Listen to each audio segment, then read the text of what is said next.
Alrighty guys, so we are going to read another book which is one of my all-time favorites. It is called We Are the Gardeners by Joanne Gaines and Kids. So we're going to open this up. We have our title page. Alrighty, let's get started. We Are the Gardeners. That's a pretty official title, but we didn't start out this way. Just like our garden, we started small and grew from there. Some say that a garden just grows from seeds, but we think it grows from trying and failing and trying again. A garden is hard work, but so is most of the good, important stuff in life. See them? All dressed up to go into their garden. She has a rake, water, a shovel, some flowers. Let's see. Our family's garden story began with one small potted fern. Dad stumbled upon it at the hardware store when he ran in for some supplies. He said it was just too cute to leave behind, and he thought it would make Mom smile. It did.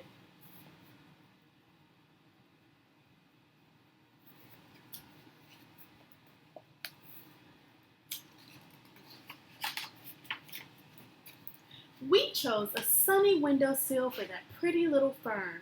It seemed like a good, safe spot for him to grow.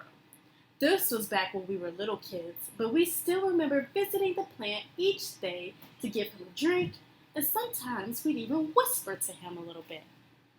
Do you guys see? All of them are ready to give the fern some water. Interesting. And then, plot twist, out of nowhere, our fern died. Death by overhydration. That's just a fancy way of saying we gave him way too much water. Looking back, each one of us must have watered him every day. That's a lot of drinks for a little plant. By mistake, we love that plant to death. Some people tell themselves they are no good at something after one small failure. But no chance we were going to give up that easily. So we checked out some books from the library, and we found out that ferns can be tricky and prefer to live in a shady spot. Apparently, a plant's leaves can communicate to us what they're needing. We also learned that most plants have good manners and like to sip, not gulp. Lesson learned. Do you see the plant's leaves? How does this one look?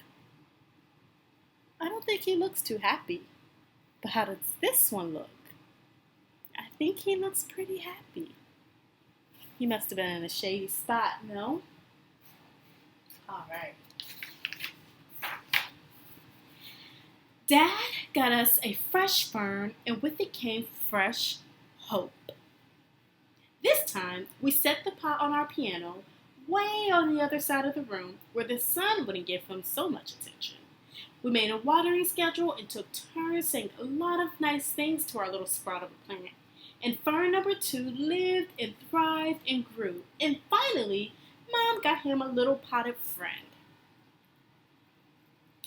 And then another, and then one or two more. We noticed that talking to our plants actually helped them grow bigger and stronger. So we added some songs and jokes into the mix.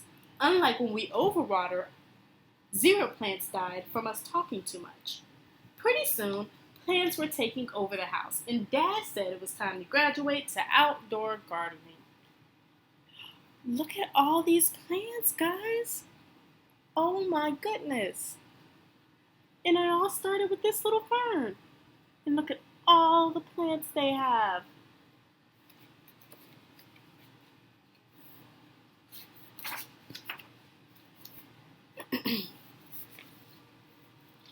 My mom was as excited about the new outdoor garden as we were, and she started talking about it with a dreamy look in her eyes.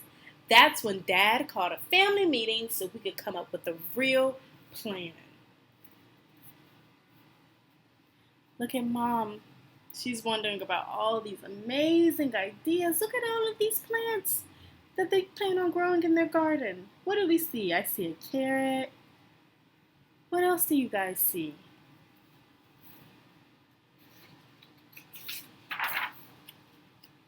We all gathered around the kitchen table and got to work, dreaming, planning, and drawing things out.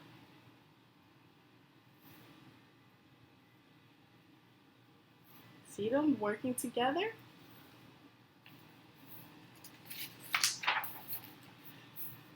We knew we needed a sunny spot, a place where the plants could sunbathe for at least 6 hours a day.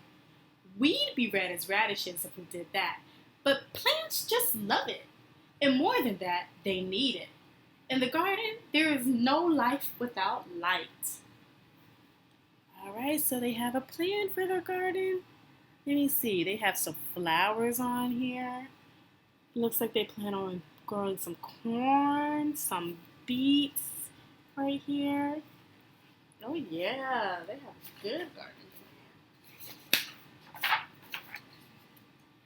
Dad always says that the foundation is the most important thing when it comes to building a house. A house can't be strong if it's built on something weak, and the same holds true in the garden. So to make the foundation of our garden strong, we filled it with something called soil. Good soil, which includes a bunch of tiny living things called organisms, can grow things in it. That's pretty amazing when you stop and think about it. A whole hidden world of life is happening beneath our feet. Just because you can't see the good things with your eyes doesn't mean they're not there. And another cool thing about soil is that it feeds and strengthens the seeds we sow. We then, like a miracle, plants and flowers burst out of the ground. See it? You see? All of this is happening underground. They can't see that. But they're hoping and they're believing, right?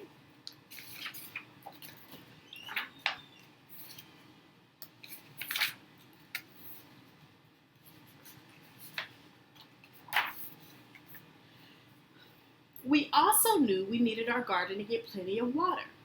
Rain is the very best thing for plants to drink, but it's hard to know when and if rain is coming. So a couple other options to keep plants hydrated are to collect rainwater or use a sprinkler or garden hose to get the job done. See them getting water for their plants so they can grow big and strong.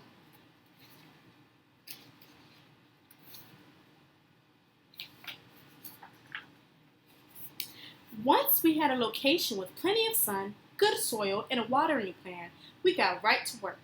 First things first, seeds. The most fun part of planning out our garden was deciding what to plant. We started with the foods we like to eat, like strawberries and tomatoes, and then we chose some pretty flowers to keep them company. The thing about seeds is that they're everyday miracles. Everything a plant will grow up to be is already hidden inside the seed. We chose flowers like zinnias, sunflowers, and cosmos so that pollinators would visit our garden. Butterflies, hummingbirds, and bees spread pollen around from flower to flower, encouraging even more things to bloom. We like knowing that little helpers are out there in nature working with us to help this garden grow. Look at all the animals and insects helping them grow their garden. Because the garden helps the animals and insects too, right? Right. The bees must have put the word out that we had a pretty good thing going because, sure enough, all sorts of other critters started to arrive. We quickly found out that there were 3 types of bugs in our backyard: the good, the bad, and the ugly. Let's start with the worst part. It was a pretty sad day when the aphids arrived. They are some of the more well-known villains in the gardening world. They suck the life right out of plants. But then the ladybugs showed up to eat those pesky aphids for lunch. Ladybugs are for sure part of the hero camp, bravely protecting our plant friends from harm. And we've got to tell you about earthworms. They're like the secret agents of the garden. Earthworms eat all of the dead things like old roots and leaves and turned them into life for the soil. Every time we found one, we would all high five and celebrate. They aren't pretty, but who cares? They're awesome, and we love seeing them hard at work.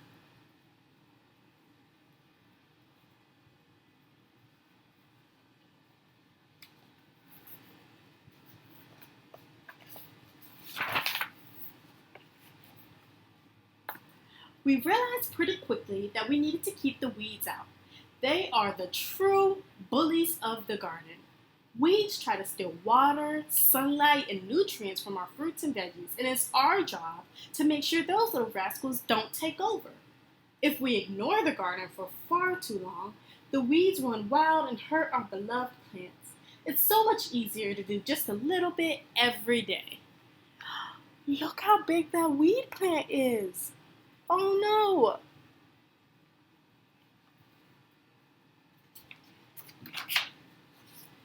We were officially gardeners and had a real life garden to prove it. That garden became our pride and joy. Day in and day out, we tended to our plants, making sure they got plenty of sun and water. Every time a new plant sprouted up from the ground, our excitement grew right along with it. Look at this pretty garden. They worked so hard.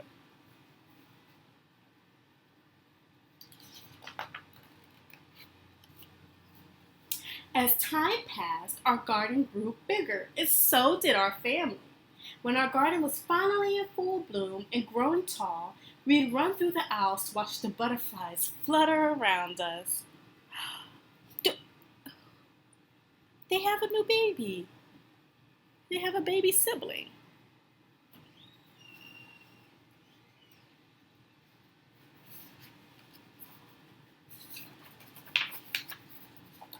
But one day, as we were mid-skip, we noticed some trespassers helping themselves to lunch. And by lunch, we mean half of the garden. Animals may look cute and innocent, but some have a sneaky side. They can wipe out a garden in no time flat. The chickens ate the vegetables, the goats ate mom's roses, and the bunnies weren't picky at all. They ate anything in sight. Saying goodbye to that many happy plants was even harder than throwing away our very first dead fern. We debated if we should just give up. Was it really worth it to start all over again? Then we remembered one very important detail. We are the gardeners. It was our responsibility not only to grow this garden, but also to protect it.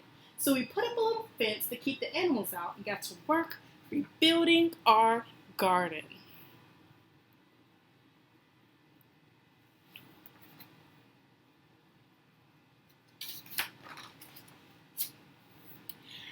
It didn't take long to get our plants and flowers growing tall again. To this day, our very favorite days are when we get to gather the fruits of our labor. Mom loves to set the table with pretty flowers in every color you can imagine. We help her dream up recipes for the food we've grown. Sometimes, when we see all of the beauty laid out, we can't believe our hands helped bring it to life, and it makes all the hard work worth it.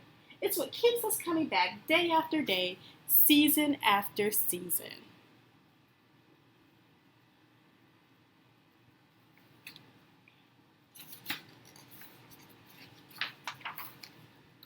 We still keep a little fern on the piano to remind us of our small beginnings. Every time we water it, we're reminded not to give up when things don't work out the first time. Because the thing is, whether one potted fern dies or half the garden is wiped out by little critters, every failure or setback teaches us something.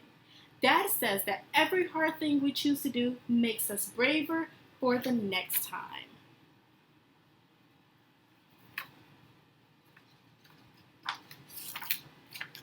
There are so many lessons waiting to be learned and a whole world of gardening ready to bloom. We are the gardeners, and you can be too.